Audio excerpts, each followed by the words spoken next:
Hey, so a lot happened considering there was mostly talking. So let's get Mon Mothma out of the way first. So this time we actually see her at the Senate again, giving a speech about helping the downtrodden, and the senators slowly just turning off their lights, basically saying, yeah, we want nothing to do with this. So it's probably a combination of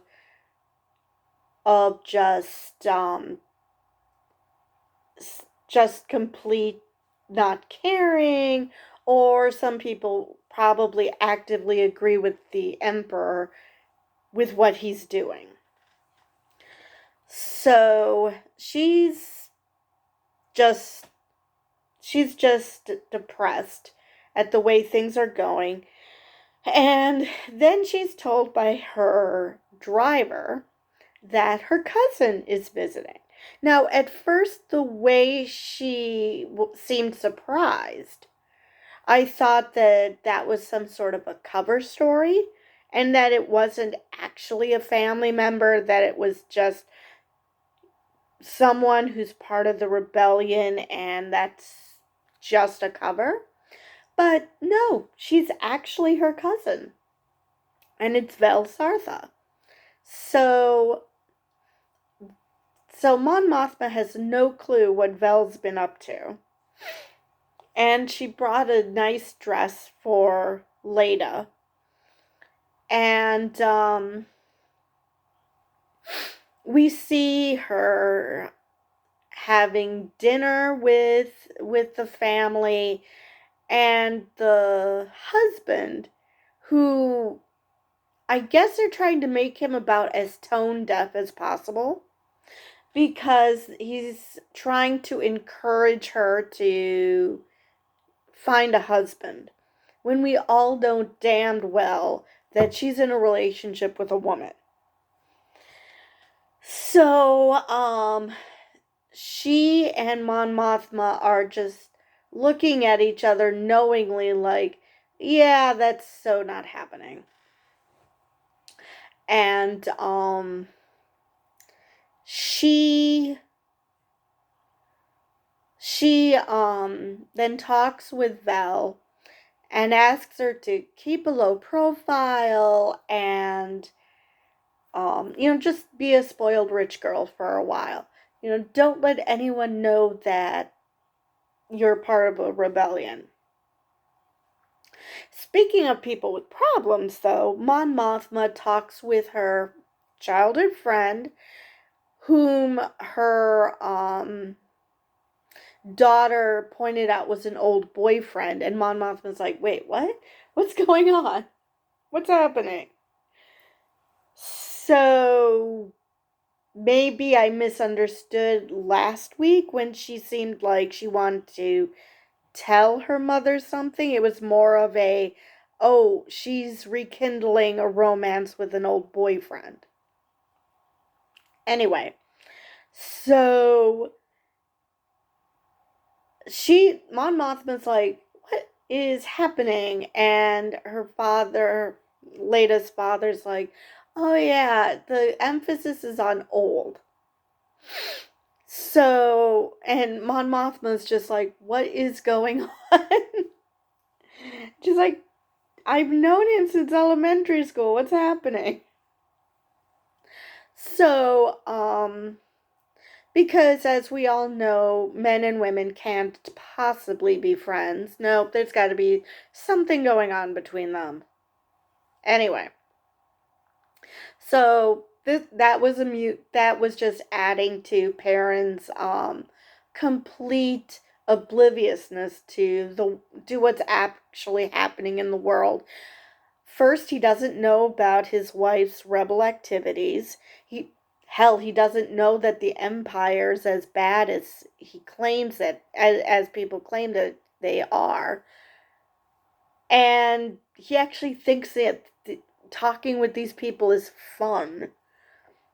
So either they're feeding him a bunch of bullshit, or he finds sociopathy and torturing people fun. I'm not entirely sure which one it is. But that's but that is pretty extreme for someone like Mon Mothma to have married. So, unless because they were so young, she had no idea how insane Perrin is, or Perrin just fell down the rabbit hole. But it turns out she's in really deep shit with her finances. So she's down $400,000. And so she's talking about a loan.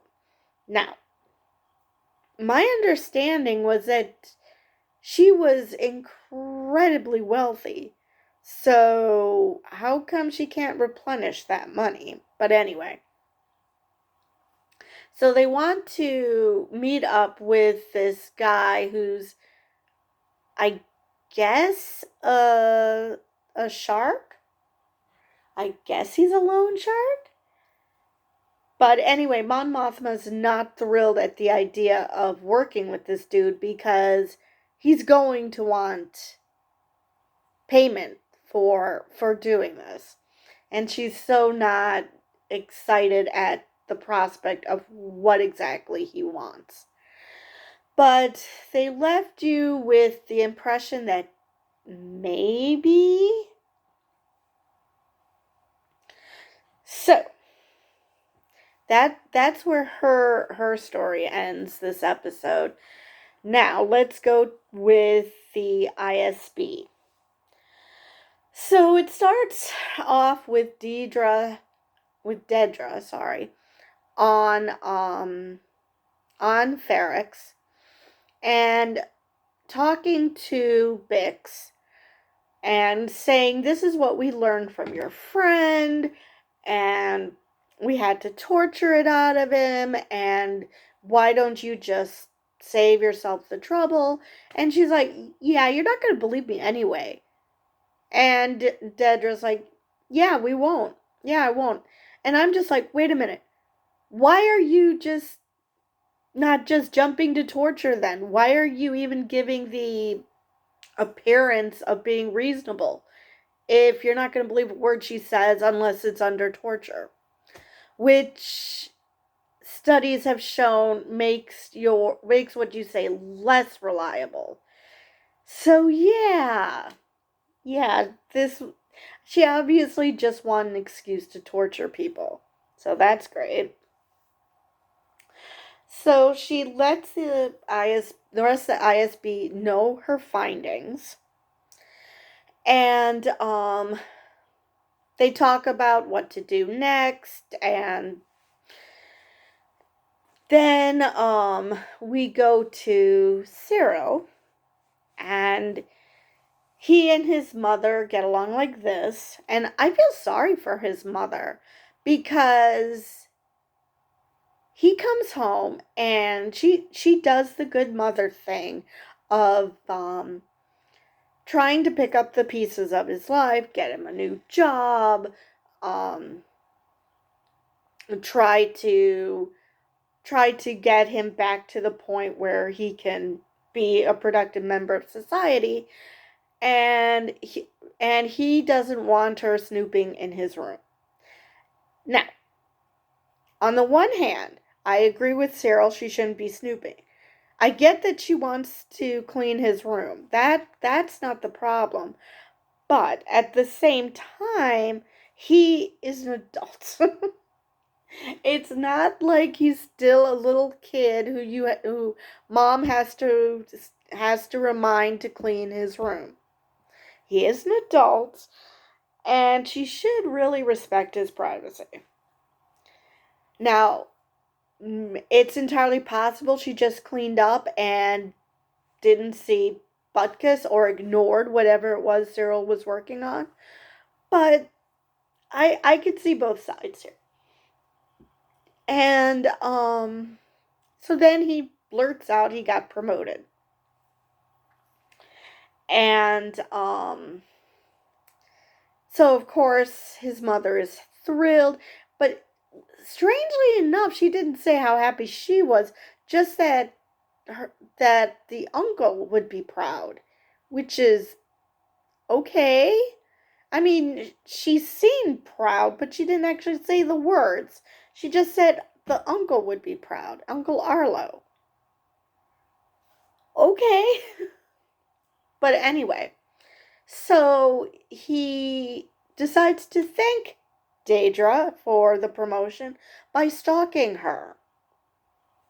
And that he's been waiting outside the ISB, waiting for her to come out so he could speak with her. And he's thanking her for the promotion, and she's like, I had nothing to do with it. We just expunged your poor behavior. And but he's being super, super creepy. Sort of like the you're my girlfriend now because you were nice to me type creepiness. It's just I don't blame Daedra for being totally creeped out and looking for anybody to save her from this man. Because he was to that level of creepiness. And so they finally parted after she sufficiently threatened him. Because Jesus Christ, dude, how many times does she personally have to threaten you before you leave her alone? And because it's one thing to stalk someone like that online, because you can always block that fool. But personally, so she comes in, and immediately she's accosted with information about a rebel pilot near the base where Cassian stole the star pack. So they're talking about how to deal with it, and you could see that she just wanted to just relax because she already had a trying day just dealing with a creeper. So we'll see what happens with Cyril now. What his promotion is, because we don't know what his promotion is. And if he's going to keep bothering Daedra. Because he doesn't seem like the smartest dude. I mean, he has a sense of honor, but he doesn't seem very particularly bright. And I don't think he's going to stop bugging her. Which isn't going to end well for him. Not at all. Now, I just watched the review from Emergency Awesome, and he seems to question if Daedra is truly Cassian's sister, that maybe she's purposely trying to keep him away from Cassian. But I don't think that has anything to do with it. I mean, I guess it could be, but she also interrogated Bix and other people on Ferrex. So,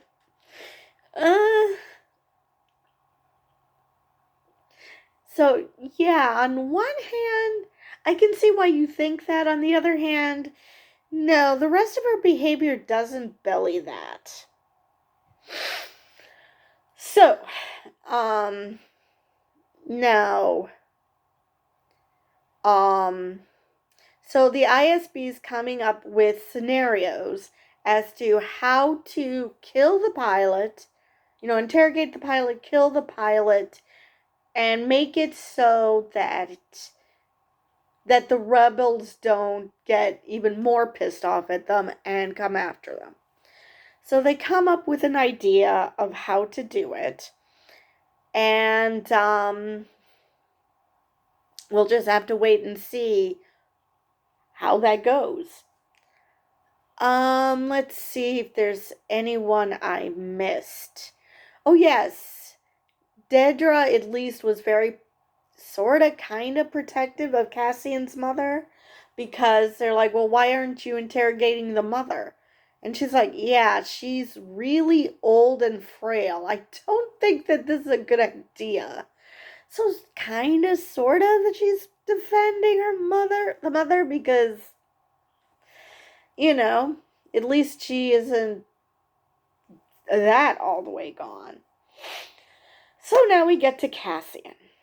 Now, from the very beginning, Cassian wants to do a prison break.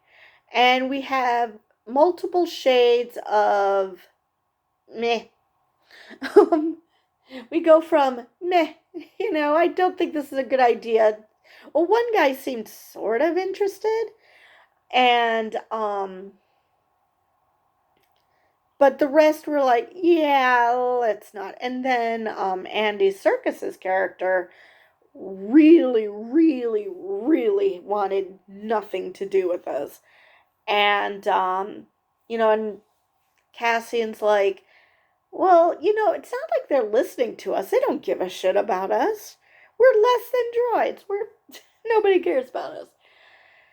And the big mystery was what happened with level 2.